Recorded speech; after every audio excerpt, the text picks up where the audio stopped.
On sait qu'il y a un certain nombre d'obstacles à lever qui sont juridiques, notamment aujourd'hui, parce que la question de la coopérative d'habitants a avancé dans la loi en 2014, si je ne me trompe pas, avec la loi Duflot sur le logement, mais elle n'a pas réglé un certain nombre de problèmes, notamment vis-à-vis de décrets d'application qui ne sont pas tombés. Et donc aujourd'hui, les coopératives d'habitants sont, nous par exemple, on n'est pas une coopérative d'habitants reconnue au sens de la loi de 2014, on est une coopérative d'habitants loi de 47, qui est la première loi de 1947 sur les coopératives. En fait, la loi de 47, elle définit un statut pour les coopératives en général.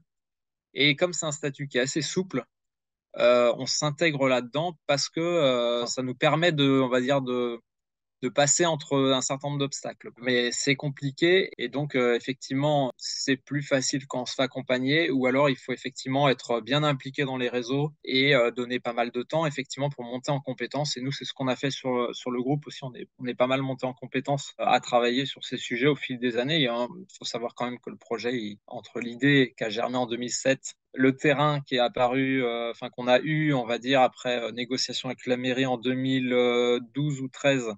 Enfin, pas qu'on a eu, hein, on l'a payé, mais c'est-à-dire qu'on nous a réservé. Et puis le bâtiment qui a été construit en 2018. Aujourd'hui, ça va plus vite parce que nous, on a essuyé les plâtres aussi.